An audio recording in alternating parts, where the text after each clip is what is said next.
Hello friends.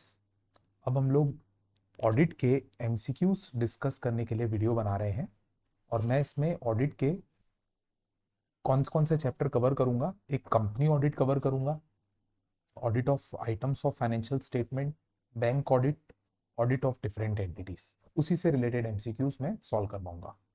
Let us start with MCQ number 45। Latest and vibrant limited is unlisted public company. For the above mentioned company, it will be required to appoint internal auditor according to provisions of Companies Act only when the paid up share capital of the company would be। तो बेटा ये question section 138 के ऊपर है और 138 में public company को internal auditor तब अपॉइंट करना पड़ता है जब कंपनी का पेड अप कैपिटल 50 करोड़ से ज्यादा होता है। तो मोर देन और equal to 50 crore is the correct answer. B is the correct answer. 46 same question. Internal auditor appoint करने की जरूरत तब पड़ती है प्राइवेट कंपनी को जब उसका टर्नओवर कितने से ज्यादा हो। टर्नओवर, तो टर्नओवर की लिमिट बेटा प्राइवेट कंपनी के लिए 200 करोड़ है, तो इसका आंसर बी फॉर बॉम्बे होगा। इसके बाद 47th क्वेश्चन हमारे टॉपिक का नहीं है। 45 और 46 हमारे पोर्शन का था। Let us move to next.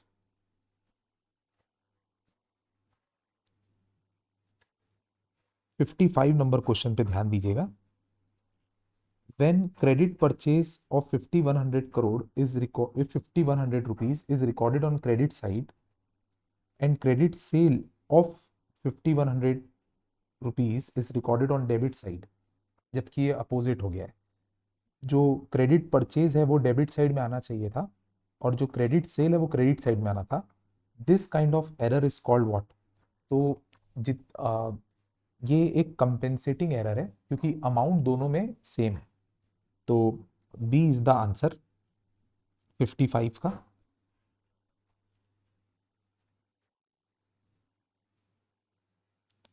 If next question 57, which of the following is example of inflating cash payment, यानी इनमें से कौन से तरीके से आप अपने पेमेंट्स को ज्यादा दिखाने की कोशिश कर सकते हैं। पहला लिखा है making payment against purchase voucher, अगला लिखा है टीमिंग एंड लीडिंग फ्रॉड, फिर लिखा है not accounting for cash sales fully, और आखिरी लिखा है making payment against inflated vouchers. इनमें से कौन से मेथड से हम अपना कैश आउटफ्लो बढ़ा सकते हैं, मतलब कैश को ज़्यादा पेमेंट करके दिखाने की जो हमारी कोशिश है वो दिखा सकते हैं। तो let me tell you each and every point.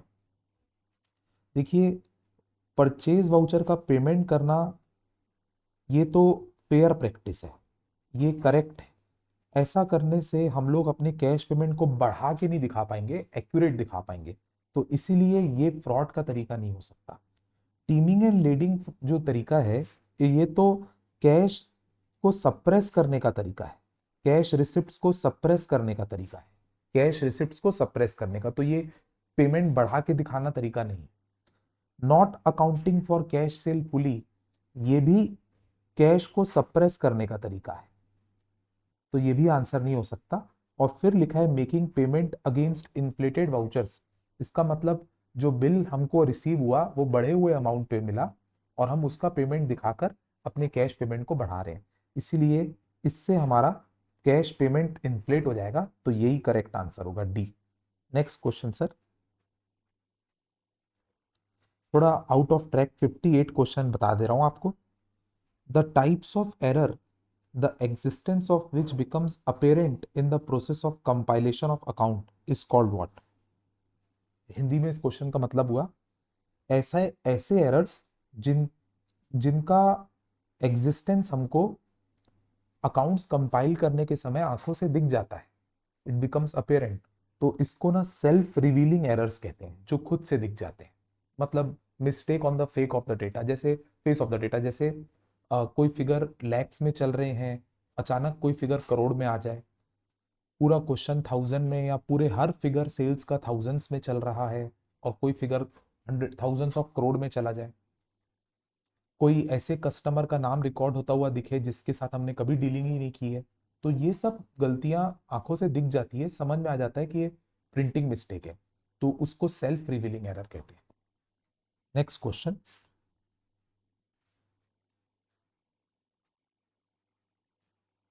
तो 61 क्वेश्चन देखेंगे दोस्तों। Reporting of fraud is to be made by auditor to central government when the fraud amount exceed 1 crore। बेटा 61 का आंसर एक्चुअली डी है, 1 करोड़ और मोर, दोनों ही केस में central government को बताना है। ये क्वेश्चन सेक्शन 143 सब सेक्शन 12 से लॉ में भी पढ़ते हैं। Report 62 question, reporting on fraud is made by auditor to central government in statement called what. तो कौन से स्टेटमेंट में रिपोर्ट करना पड़ता है? इस बहाने में आपको ना सारे एडीटी रिवाइज करवा देता हूँ। एडीटी 1 अपॉइंटमेंट के टाइम पे, अपॉइंटमेंट ऑफ ऑडिटर के टाइम पे हम आरओसी को फाइल करते हैं, तो ये तो आंसर नहीं होना चाहिए। एडीटी 2 रिमूवल ऑफ ऑडिटर के समय फाइल होता है बेटा, रिमूवल ऑफ ऑडिटर 140 सेक्शन में, ये भी आंसर नहीं होगा।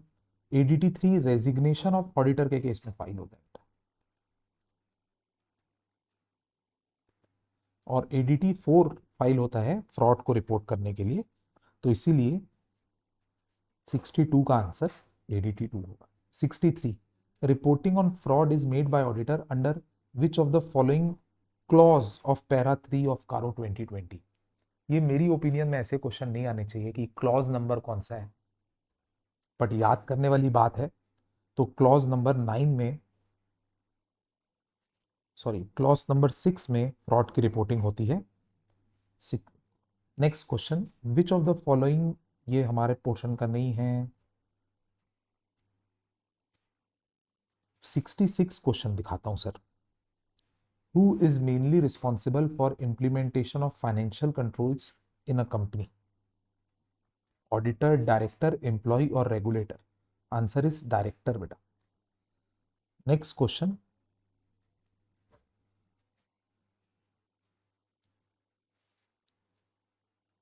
एक और 67 भी कर लेते हैं। The guidance note on audit of internal financial control over financial reporting has been issued by which authority? ICAI और सेबी और एमसीए और RBI? Answer is ICAI. Internal financial control के ऊपर ऑडिट कैसे की जाती है, इसका गाइडेंस नोट आईसीआई ने इशू किया।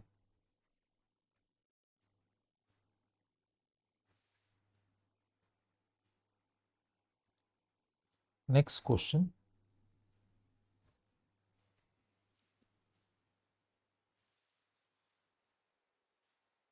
76 क्वेश्चन करा रहा हूं। Which among the following is required to comply with section 149(8) read with schedule 4 of Companies Act?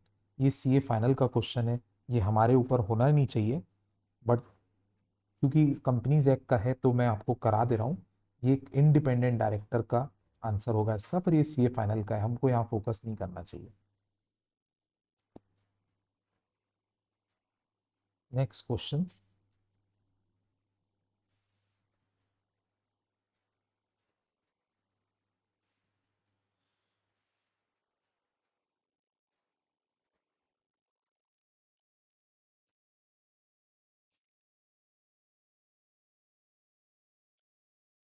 103 question देखेंगे सर सभी।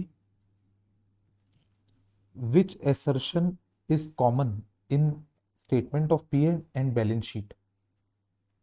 एग्जिस्टेंस बेटा ये असेट लाइबिलिटी पे होता था, राइट, ये पीएल में नहीं होता है। वैल्यूएशन ये भी असेट लाइबिलिटी में होता है, पीएल के आइटम्स में नहीं होता है, जबकि मेजरमेंट सिर्फ पीएल के आइटम्स में होता है, जबकि कंप्लीटनेस दोनों में होता है। तो करेक्ट आंसर कंप्लीटनेस होगा। 104 देखेंगे दोस्तों। Direct confirmation procedures are perform during audit of account receivables balances to address which assertion. Question का मतलब है कि जो हम डेटर्स का बैलेंस कंफर्मेशन बाहर वालों से करवाते हैं कि ये बैलेंस सही है कि नहीं, तो ये आउटसाइड सोर्सेस से बैलेंस कंफर्म कराना, ये कौन सा एसर्शन है? बहुत सारे एसर्शंस होते हैं असेट्स की ऑडिट में, एग्जिस्टेंस, कंप्लीटनेस, वैल्यूएशन, डिस्क्लोजर। तो बाहर वालों से कंफर्म करना कौन से एसर्शन को फुलफिल करता है? The correct answer is existence, क्योंकि एग्जिस्टेंस ही तो चेक कर रहे हैं हम बैलेंस कंफर्म करके कि सामने वाला व्यक्ति हमारा डेटर है कि भी नहीं। Next question, question 105, when no reply is received during performance of direct confirmation procedure as a part of audit of account receivables, then auditor should perform what? मतलब अगर डायरेक्ट कंफर्मेशन में ऑडिटर को response नहीं मिल रहा है तो auditor को क्या करना चाहिए? नो एडिशनल टेस्टिंग, ये तो गलत है, ये रॉन्ग ऑप्शन है, ये रॉन्ग ऑप्शन है सर। फिर लिखा है एडिशनल टेस्टिंग करना चाहिए, including subsequent collection testing and agreeing the detail of respective balance to customers remittance advice. और एक लिखा है additional testing including preparing detailed analysis of balance, ensuring that it consists of identifiable transactions and confirming that revenue transaction actually occurred। तो इसका answer है additional testing तो करनी ही चाहिए, पर बी और सी ऑप्शन में फर्क बता रहा हूं।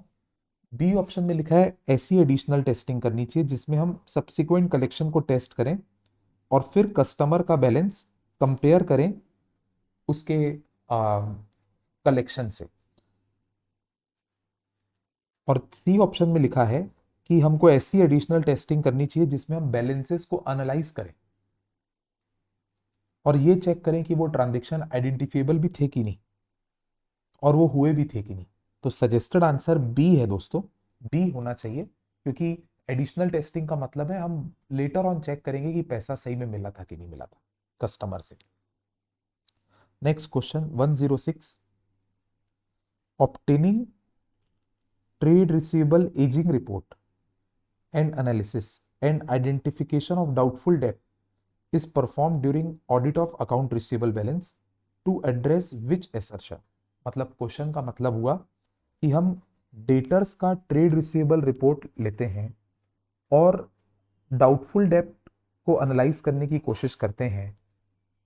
देखो बेटा, कस्टमर की रिसीवेबल की लिस्ट मांगना, एजिंग रिपोर्ट मांगना, एजिंग रिपोर्ट का मतलब होता है कि डेटर्स का जो अमाउंट आउटस्टैंडिंग है वो कितने कितने दिनों से आउटस्टैंडिंग है, ये भी डेटा मांगना अलॉन्ग विद डेज। और उसमें जो ओल्ड आउटस्टैंडिंग होते हैं उसके ऊपर हम लोग फोकस इसलिए करते हैं क्योंकि उसके ऊपर प्रोविजन फॉर डाउटफुल डेट बनाना चाहिए। तो कौन से असर्शन में हम डेटर्स की एजिंग रिपोर्ट मांगते हैं ताकि हमको ओल्ड आउटस्टैंडिंग बैलेंसेस पता चले और हम क्यों हम उसके ऊपर प्रोविजन की चेक कर सके। ये जो ऑडिट प्रोसीजर है ये डेटर के वैल्यूएशन को चेक करने के लिए किया जाता है, इसीलिए ये इसका आंसर वैल्यूएशन असर्शन होगा सर। 107 क्वेश्चन देखते हैं, observing the inventory being counted and personally performing test counts to verify the counts is performed during audit of inventory balance to address which assertion। यानी इन्वेंट्री की audit करने के समय हम जब कस्टमर जब इन्वेंट्री को काउंट करता है और हम भी अपने आप को वहां प्रेजेंट कर देते हैं और हम चेक करते हैं कि सारे काउंटिंग ठीक से किए जा रहे हैं कि नहीं और बैलेंस को रिकंसाइल करते हैं, ये इन्वेंट्री की काउंटिंग को चेक करना कौन सा असर्शन माना जाता है? तो इन्वेंट्री की काउंटिंग को चेक करने का मतलब बेटा आपको इन्वेंट्री के एग्जिस्टेंस पे शक है, इसीलिए इसको एग्जिस्टेंस असर्शन में काउंट किया जाता है। 108 question, wages paid to worker would qualify as, ये बेसिक क्वेश्चन है बेटा, वेजेस को तो रेवेन्यू एक्सपेंडिचर बोलते हैं ना। 109, during the course of audit of intangible asset expenditure incurred during which phase is not capitalised. तो रिसर्च फेज वाले को कैपिटलाइज नहीं करते हैं, डेवलपमेंट फेज वाले को कैपिटलाइज करते हैं बेटा, ये बात याद रखना, AS 28 का रूल है ये। 110 देखिए next, search of unrecorded liability is perform during audit of current liabilities to address which assertion. मतलब जब हम ऑडिट ऑफ करेंट लाइबिलिटीज करते हैं तो उस समय हम खोजते हैं कि कोई अनरिकॉर्डेड लाइबिलिटी तो नहीं है, यानी ऐसी कोई लाइबिलिटी तो नहीं है जो कंपनी के ऊपर है तो सही ऑब्लिगेशन, पर कंपनी ने उसको रिकॉर्ड नहीं किया। इस बात की जो हमको इनसिक्योरिटी रहती है, इसके लिए हम लोग ढूंढते रहते हैं कि कोई अनरिकॉर्डेड लाइबिलिटी तो नहीं है। ये चेक करना मतलब आप कौन सा असर्शन चेक कर रहे हो? आप ये असर्शन चेक कर रहे हो कि सारी लाइबिलिटीज कंप्लीटली रिकॉर्डेड है कि नहीं। इसका मतलब कंप्लीटनेस इसका आंसर होगा बेटा 110 का। Next question 111 number question, cut off testing is perform during audit of sales to address which assertion. यानी आप जब सेल्स की ऑडिट करते हो तो कट ऑफ प्रोसीजर्स अप्लाई करते हो। कट ऑफ प्रोसीजर्स का मतलब आपको याद होगा, मैं बताता था कि बैलेंस शीट के डेट के आसपास की जो सेल्स है वो करेक्ट अकाउंटिंग पीरियड में रिकॉर्ड हो, इसको इंश्योर करने के लिए हम कट ऑफ प्रोसीजर्स अप्लाई करते हैं। यानी हम लोग को ये इनसिक्योरिटी रहती है कि जो सेल्स इस साल हुई है, जो गुड्स की डिलीवरी और ओनरशिप बैलेंस शीट डेट के पहले ट्रांसफर हो गई है, वो इस साल रिकॉर्ड हुई है कि नहीं, और वो इन्वेंट्री से एक्सक्लूड हो गई है कि नहीं, ये चेक करने को कट ऑफ प्रोसीजर बोलते हैं। तो हम लोग जो ये चेक करते हैं कि सारी चीजें रिकॉर्ड हुई है इस साल जो होनी चाहिए थी, इसको कौन सा एसर्शन चेक करना बोलते हैं। तो कट ऑफ अपने आप में एक एसर्शन है, तो इसको सी आंसर बोलेंगे बेटा। नेक्स्ट क्वेश्चन की तरफ बढ़ता हूं। Next question sir 112, ABC limited, ABC investee company X Y Z. इस लाइन का मतलब क्या है मैं पहले इतना बता दूं। एबीसी इन्वेस्टर है और उसने शेयर्स परचेज किए एक्स वाई जेड के, तो एक्स वाई जेड को इन्वेस्टी कंपनी कहते हैं। तो X Y Z declares final dividend for the financial year 2021 in the meeting of the board held on 10th April 2021। मतलब फाइनेंशियल ईयर खत्म होने के 10 दिन बाद डिविडेंड डिक्लेयर किया गया है। In which financial year ABC limited account for the will account for dividend income. यानी जो इन्वेस्टर कंपनी है एबीसी, वो इसको किस फाइनेंशियल ईयर में रिकॉर्ड करेगी, ये बहुत इंपॉर्टेंट क्वेश्चन है। तो बेटा इसका रूल है AS 9 में, और उसमें समझाया गया है कि डिविडेंड इनकम को उस फाइनेंशियल ईयर में रिकॉर्ड करना चाहिए जब राइट टू रिसीव स्टेब्लिश हो। राइट टू रिसीव स्टेब्लिश हो मतलब जब डिविडेंड डिक्लेयर हो। तो चूंकि 10th अप्रैल 2021 में डिविडेंड डिक्लेयर हुआ है, तो ये 21-22 में फॉल करेगा, इसलिए इस क्वेश्चन का आंसर 21-22 होना चाहिए। तो आंसर होगा बेटा 112 का सी।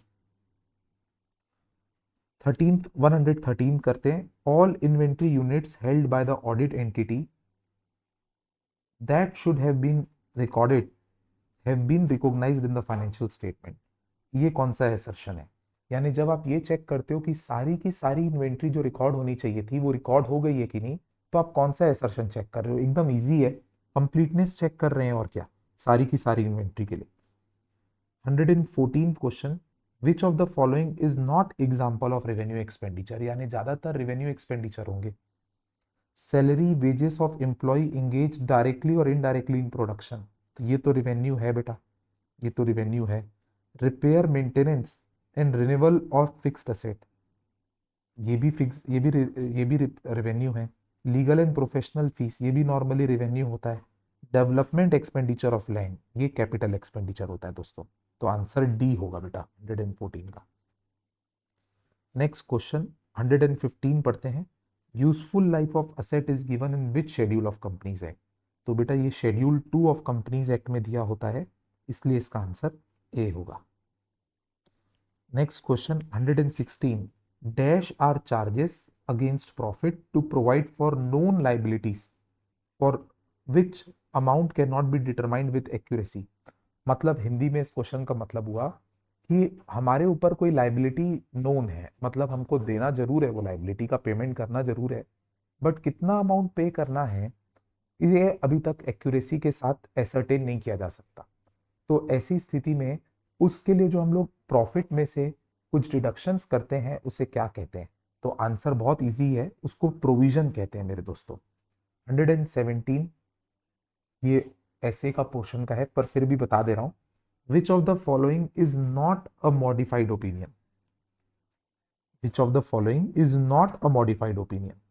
तो बेटा क्वालिफाइड ओपिनियन भी मॉडिफाइड है, एडवर्स भी मॉडिफाइड है, डिस्क्लेमर भी मॉडिफाइड है, और नेगेटिव ओपिनियन नाम की कोई ओपिनियन होती नहीं है, इसलिए ये आंसर हो जाएगा।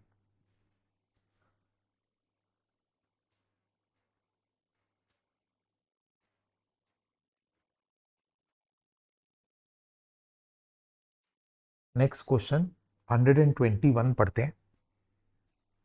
PQR and Associates, a firm of chartered accountant, has three partners PQR. The firm is already having 60 public companies audit. तो तीन पार्टनर के हिसाब से बेटा 20 के हिसाब से बेटा 60 की लिमिट होगी, इनके पास 60 की ऑलरेडी ऑडिट है। Now the firm gets an offer from three companies out of which one is dormant company. आपको याद होगा डॉर्मेंट कंपनी को काउंट नहीं करते। Second is one person company, आपको याद होगा इसको भी काउंट नहीं करते। And third is private company जिसका पेड अप कैपिटल 90 करोड़ है। आपको याद होगा कि 100 करोड़ से कम पेड अप कैपिटल होगा तो उसको भी काउंट नहीं करते। इसलिए जो तीनों नए असाइनमेंट्स मिल रहे हैं वो ऐसी कंपनी के मिल रहे हैं जिसको काउंट नहीं करते। तो ऐसी सिचुएशन में क्या कंपनी को ये अपॉइंटमेंट एक्सेप्ट करना चाहिए? तो आंसर होगा बेटा बिल्कुल करना चाहिए, डी आंसर सही होगा। 122 करते हैं। Any casual vacancy in the office of cost auditor, whether due to resignation, death or removal, shall be filled by the board within how many days of occurrence of casual vacancy। तो ये section 148 का compliance है, तो इसको fill करने के लिए company को मिलते हैं कितने दिन? Answer is 30 days. कोई भी कैजुअल वैकेंसी हो बेटा 30 डेज में फिल करते हैं। 123 क्वेश्चन में चलते हैं। Section 139(7) provides that in case of government company, the first auditor shall be appointed by CAG within how many days? तो CAG बिजी आदमी है, CAG को आपको याद होगा 60 डेज मिलते हैं फर्स्ट ऑडिटर को अपॉइंट करने के लिए, तो 60 days is the correct answer, C. 124 question में चलते हैं। As per section 139 subsection 1, every company shall at the first AGM appoint an individual or firm as an auditor who shall hold office from the conclusion of that meeting till conclusion of 6th AGM and till conclusion of every 6th AGM। आपको याद होगा ये provision from there, तो इसका answer जो है 124 का वो ए होगा मेरे दोस्तों। नेक्स्ट क्वेश्चन में आते हैं 125। Mr. Hitendra is acting as statutory auditor of Kitex Limited for last 5 years. Kitex is unlisted company. It has no public borrowings. Rotation of auditor will be required for Kitex Limited if, तो ये company का ना unlisted है और public borrowing भी नहीं है, पर और भी तो लिमिट्स चेक करनी पड़ती है। तो एक में लिखा है paid up capital is more than 10 crore, तो paid up capital sorry public company के लिए तो वहां 50 करोड़ की लिमिट है। उसके बाद नेक्स्ट फिगर लिखा है पेड अप कैपिटल की इच्छा है ना, तो पेड अप कैपिटल में 50 करोड़ की लिमिट है, तो इसीलिए 125 का answer, I am sorry, paid up capital की लिमिट 10 करोड़ की है और प्राइवेट कंपनी के लिए बड़ी लिमिट है, तो पब्लिक कंपनी के लिए पेड अप कैपिटल की लिमिट 10 करोड़ है, इसलिए आंसर बी फॉर बॉम्बे होगा, रोटेशन ऑफ ऑडिटर का लॉ। 126 क्वेश्चन करता हूं। The first auditor of SW limited was appointed by board of directors of SW limited. One of the employees of SW Limited named Mr. Y was of the opinion that remuneration of first auditor would be decided only by members of SW Limited in the first AGM of SW Limited। तो बेटा law ये है कि first auditor की salary ना या remuneration board fix कर सकता है। तो the opinion of mister Y is incorrect because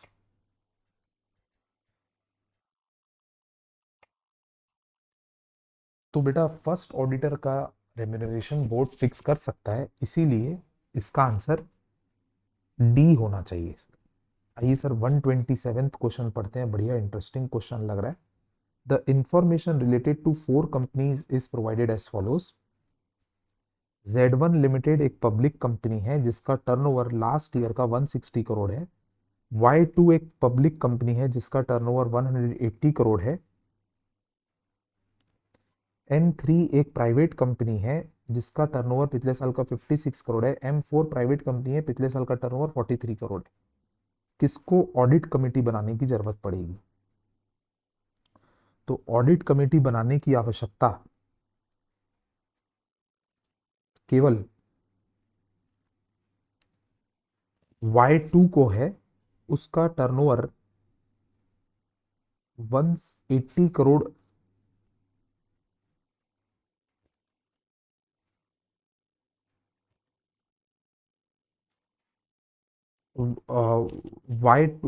Y2 को भी है 180 करोड़ वाली टर्नओवर को, और Z1 को भी है 160 करोड़ वाले टर्नओवर को, क्योंकि प्राइवेट कंपनी को ऑडिट कमेटी अपॉइंट करना कभी भी मैंडेटरी नहीं होता।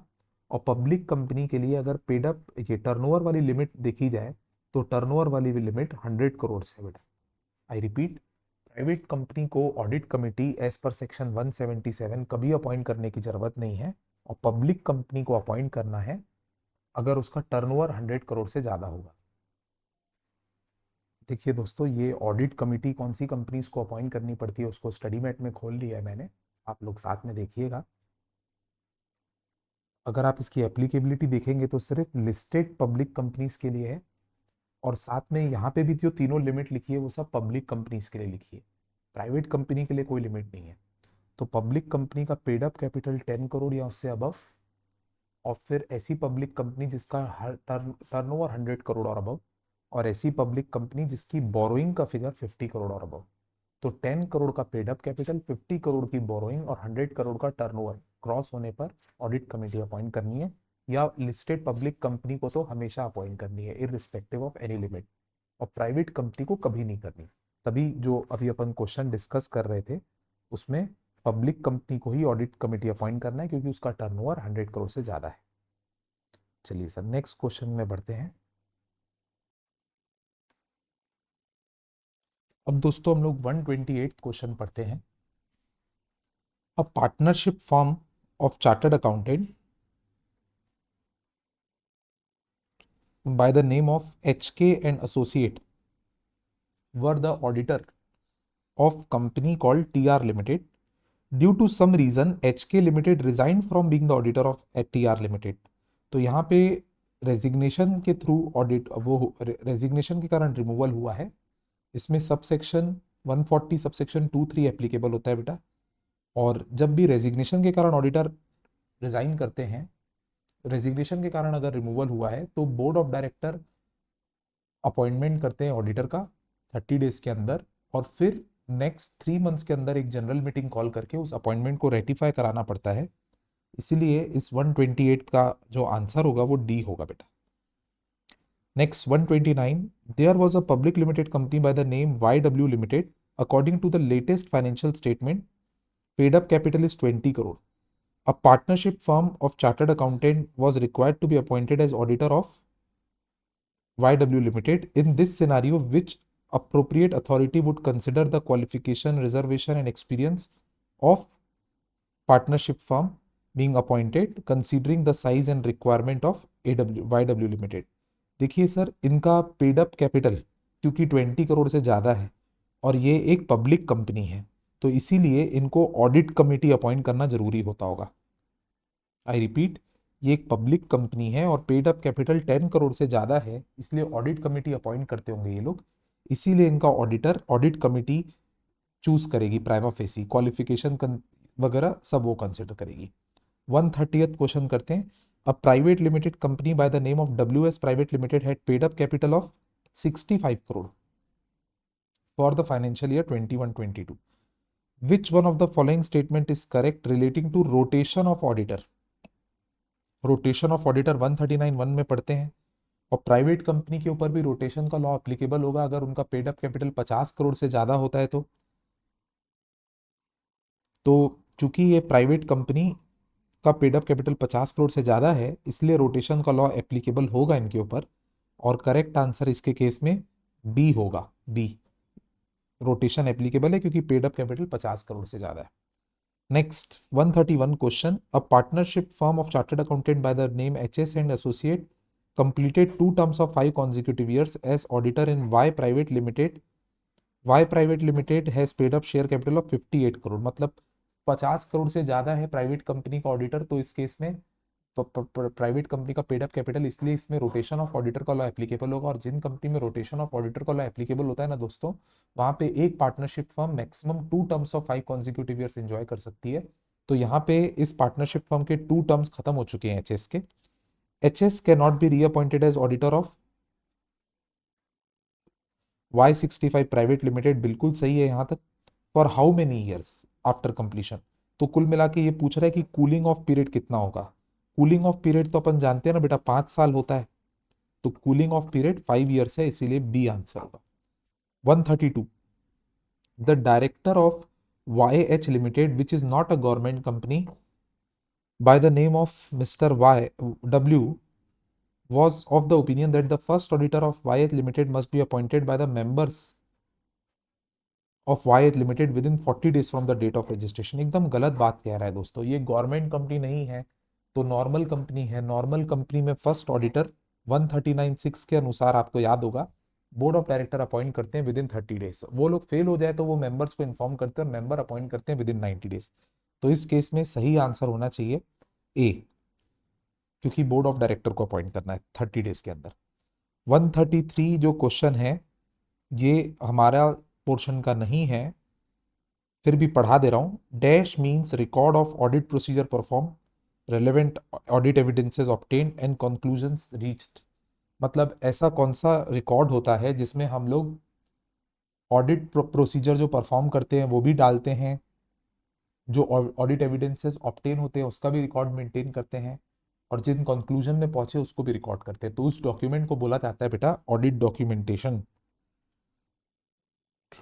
ऐसा ही एक और अलग क्वेश्चन भी करा रहा हूं। डैश में भी defined as one or more folders or other storage media in physical or electronic form which contains the record that comprise of audit documentation. तो कौन से फोल्डर जिसमें ऑडिट डॉक्यूमेंटेशन को हम लोग डाल के रखते हैं, उस फोल्डर को क्या कहते हैं? आंसर उसको ऑडिट फाइल कहते हैं दोस्तों। 134 का ए होगा। नेक्स्ट 135 क्वेश्चन, अब ये भी हमारे पोर्शन का नहीं है पर फिर भी पढ़ा रहा हूं। An appropriate time limit within which to complete the assembly of audit file is ordinarily not more than dash days after the completion of audit report. तो कितने दिन के अंदर हमको ऑडिट फाइल कंप्लीट कर देनी चाहिए ऑडिट की? इसका आंसर होता है 60 डेज दोस्तों, SQC1। 136 क्वेश्चन, ये भी ऐसे का है। A request that the confirming party directly responds to the auditor only if the confirming party disagrees with the information provided. मतलब जब ऑडिटर क्लाइंट को, कंफर्मिंग पार्टी को कहे कि मुझे सिर्फ तब रिप्लाई भेजना जब आप मेरी बात से डिसअग्री करें, अगर अग्री करें तो कोई रिस्पॉन्स मत करना। इस टाइप के कंफर्मेशन को नेगेटिव कंफर्मेशन रिक्वेस्ट कहते हैं मेरे दोस्तों। नेक्स्ट, अब मैं अपने पोर्शन पे आता हूं दोस्तों। अब बीच के ही दो हैं, कंप्लीट कर लेते हैं। 137 question, auditor's judgement as to sufficiency में be affected by which factor. मतलब ऑडिटर जब भी ऑडिट एविडेंसेस इकट्ठा करता है तो वो सफिशिएंट है कि नहीं, इसको जज करने के लिए वो कौन कौन से फैक्टर्स को कंसिडर करता है? उन एविडेंसेस की materiality, risk of material misstatement, size and characteristic of population and all of the above. All of the above is the correct answer. Next question, which of the following is not audit procedure to obtain audit evidence. यानी audit evidence प्राप्त करने के लिए कई type के procedures होते हैं, उनमें से कौन सा एक प्रोसीजर नहीं है, ये क्वेश्चन है 138। तो एक है इंस्पेक्शन, एक है ऑब्जर्वेशन, एक है एक्सटर्नल कंफर्मेशन। बेटा ये तीनों ही तो मेन है, आप तो जानते ही होंगे, और इंटरनल कंट्रोल कोई प्रोसीजर नहीं होता। Next question, regulatory body in case of bank is what? RBI, simple. 140, which of the following is fund based advance. मतलब ऐसा कौन सी एडवांस है जिसमें government money, bank money lend करती है? Term loan, CC, demand loan, all of the above बेटा। 141, which of the following is not classified as NPA। देखो अब सब स्टैंडर्ड, डाउटफुल और लॉस सब एनपीए के ही पार्ट है, इम्पेयर्ड एक अलग चीज होती है, तो इस क्वेश्चन का आंसर इम्पेयर्ड होगा। Engagement team discussion are usually done at which stage of audit? Of course शुरुआत में ऑडिट प्लान बनाने के समय। तो 142 का आंसर होगा ऑडिट प्लान बनाने के समय। 143 the auditor of nationalised bank is to be appointed by. बेटा क्लास में कराया हूँ आपको, नेशनलाइज्ड बैंक का अपॉइंटमेंट बैंक खुद करती है बोर्ड ऑफ डायरेक्टर के थ्रू, यानी ए आंसर होगा इसका। फिर 144 क्वेश्चन की एलएफएआर कब तक जमा करना पड़ता है, ये तो 30 जून के पहले जमा करना पड़ता है। 145 इन case of fraud involving amount of less than 1 crore auditor को किसको बताना है, बोर्ड ऑफ डायरेक्टर को, बोर्ड को या ऑडिट कमिटी को? This is the correct answer 145 का। उसके बाद विच of the following is non fund based activity, मतलब गवर्नमेंट बैंक इसमें पैसे नहीं देती, तो bank guarantees the correct answer, क्योंकि ये तीनों में फंड, ये तीनों फंड एडवांस्ड है। 147 the term drawing power is associated with which of the following facilities, ये पेपर में आ चुका है बेटा। तो जो ड्राइंग पावर वर्ड है ना, वो जब कैश क्रेडिट लिमिट लेते हैं, सीसी लिमिट, तब काम का होता है। फिर 148 drawing power in case of consortium advance is computed and allocated to member bank by which bank? The answer is lead bank, lead bank आगे बढ़ाता है उसको। 149 a limited has been assigned a CC limit of 20 lakhs against its book debts furnished as security. Which kind of security creation is that? तो बेटा जब अपन book debts यानी कि debtors को सिक्योरिटी के रूप में देते हैं ना, तो उसको असाइनमेंट बोला जाता है।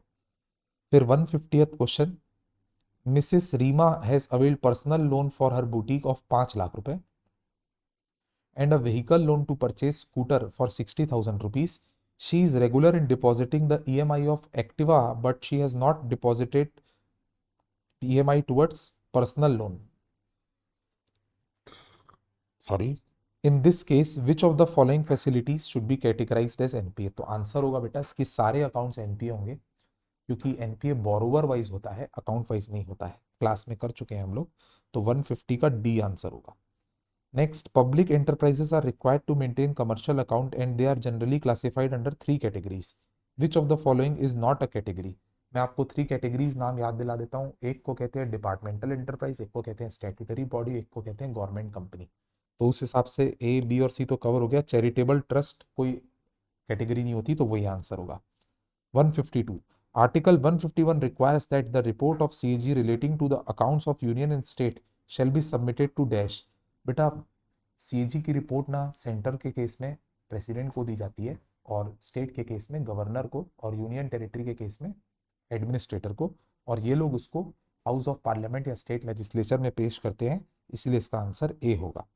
153 dash aims at ascertaining that expenditure incurred has been on the purpose for which the grant and appropriation has been provided and the amount of such expenditure does not exceed the appropriation made।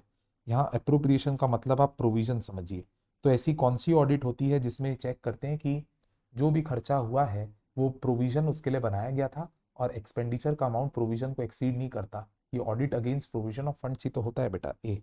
इसके बाद the auditor of sole proprietor is appointed by sole proprietor himself, क्योंकि law तो कोई govern करता नहीं है। 155 every LLP will be required to file annual return in form dash with ROC within 60 days of closure of financial year। तो हर साल financial year close होने के बाद 60 डेज के अंदर एलएलपी को कौन सा फॉर्म भरना पड़ता है? आंसर है एलएलपी फॉर्म 11। फॉर्म 11 बेटा एनुअल रिटर्न फॉर्म 11 में फाइल होता है, और जो एक और फॉर्म होता है इनका, statement of solvency, SAS, accounts and solvency, वो फॉर्म 8 में फाइल होता है। Next 156 question, in addition to audit certificate in prescribed form in various schedules the auditor of cooperative society in applicable state has to answer to 2 set of questionnaire which is called as what? तो कुछ कुछ states में auditor को 2 questioners भरने पड़ते हैं, उसको audit memo बोलते हैं बेटा, ये न्यू कंसेप्ट है। 157 while conducting the audit of local body the auditors areas of audit do not include what? तो बजेटरी प्रोसीजर तो होता है, एक्सपेंडिचर कंट्रोल भी होता है, अकाउंटिंग सिस्टम भी होता है, डिस्प्यूट रिजोल्यूशन कुछ कवर नहीं करते, तो यही आंसर होगा। 158 after government expenditure has been incurred and the accounts are closed, so sorry, the appropriation account are prepared which are scrutinized by public accounts committee is the correct answer। ये मैं आपको आपके notes में दिखा सकता हूँ कहाँ पढ़े हैं हम लोग। ये देखिए बेटा, ये आपके क्लास के नोट्स दिखा रहा हूँ, आखिरी आखिरी में इसको मैं पढ़ाता था। ये रात कि आफ्टर, ये वाला सेकंड पॉइंट पढ़ेंगे डॉट का, after the expenditure has been incurred and accounts are closed, the appropriation accounts are prepared which are scrutinized by public accounts committee। okay? अब आइए सर नेक्स्ट क्वेश्चन की तरफ बढ़ते हैं।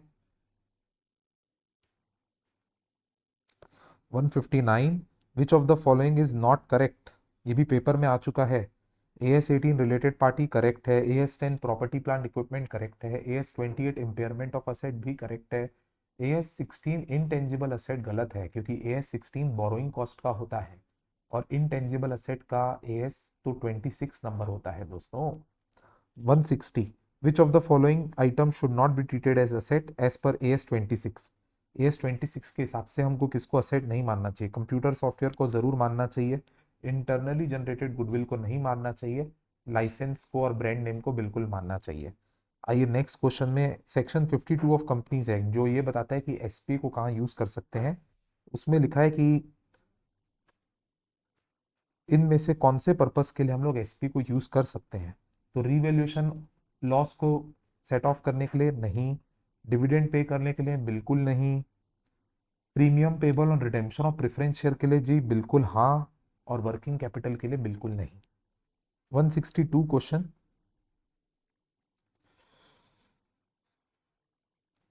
ये दोनों क्वेश्चन हमारे पार्ट के नहीं हैं, मैं इसमें से आगे बढ़ूंगा, आप लोग चाहें तो देख सकते हैं। 164 करा रहा हूं, which of the following is not an example of an event or condition that may cast significant doubt on entity's ability to continue as going concern, ये भी गोइंग कंसर्न ऐसे का है, तो इनमें से कौन सी ऐसी इवेंट है जिससे गोइंग कंसर्न पे डाउट नहीं क्रिएट होता। तो लॉस ऑफ की मैनेजरियल पर्सोनल विदाउट रिप्लेसमेंट, इससे तो बिल्कुल डाउट क्रिएट होगा बेटा। फिर एडवर्स की फाइनेंशियल रेशियो, इससे भी डाउट क्रिएट होगा क्योंकि फाइनेंशियल रेशियो खराब हो रहे हैं। क्रेडिटर को ड्यू डेट पे नहीं दोगे तो भी डाउट क्रिएट होगा। और इस साल का लॉस है केवल, वो भी डेप्रीशिएशन की वजह से, तो ये कोई बड़ी चीज नहीं है, ये अगले साल फिर प्रॉफिट बन सकती है, तो ये आंसर होगा। Next question, XYZ and associate is appointed as new auditor of Bright Limited. On conducting the audit, the firm found that accountant has taken fake invoices of credit purchase in the books of account for aggregate 5 lakh and cleared all the payment to the fake creditor। कुल मिला के 55 lakh rupees के fake creditor का amount पे किया गया है, मतलब 55 लाख का यहाँ पे डिफल्केशन हुआ है कैश का। तो ये फ्रॉड किसको बताना पड़ेगा, तो ये तो 1 करोड़ से कम है, तो बोर्ड और ऑडिट कमेटी को ही बताने से ठीक हो जाएगा। अब 166 करते हैं। A capital reserve can never be utilised for writing down fictitious asset, एक स्टेटमेंट ये लिखा है और दूसरा स्टेटमेंट लिखा है द अमाउंट ऑफ एसपीए और CRR can be utilised only for purpose specified in 52 and 55। अब आपको बताना है क्या स्टेटमेंट 1 करेक्ट है कि स्टेटमेंट 2 करेक्ट है कि दोनों करेक्ट है कि दोनों इनकरेक्ट है। अब इसका सही आंसर है कि देखिए जो पहली लाइन लिखी है, capital reserve can never be utilise for writing off fictitious asset और लॉसेस, ये तो गलत लिखा है बेटा, क्योंकि नेवर वर्ड नहीं आना चाहिए था, क्योंकि वो तो उसी के लिए यूज होता है। और जो स्टेटमेंट 2 लिखा है वो बिल्कुल सही लिखा है, तो फर्स्ट वाला फॉल्स है, सेकंड वाला ट्रू है, इसीलिए बी आंसर होगा इसका। 167 question, the term internal financial control basically means the policies and procedures put in place by company for ensuring reliability of financial reporting, yes. Effectiveness and efficiency of operation, yes. Compliance with applicable rules and regulation भी yes, इसीलिए all of the above answer होगा। 168 question, the company and the dash shall abide by the provisions specified in schedule 4 which lays down code of conduct for independent director। तो company और independent director को ही तो comply करना पड़ेगा ना ये, क्योंकि वो कोड ऑफ कंडक्ट है ही इंडिपेंडेंट डायरेक्टर के लिए। अब ये सारे क्वेश्चन जो है ना बेटा, ये ऐसे पोर्शन के हैं, इसको मैं नहीं करा रहा हूं। इसके बाद मैं आपको सीधा ले चलता हूँ, सारे ही क्वेश्चन ऐसे के हैं। तो जितने क्वेश्चन हमने किए ना, ये audit of items of financial statement, bank audit, company audit और ऑडिट ऑफ डिफरेंट एंटिटीज से रिलेटेड थे। ये थे डायरेक्ट एमसीक्यू। अगले वीडियो में मैं आपको केस बेस्ड एमसीक्यू भी कराऊंगा। Thank you.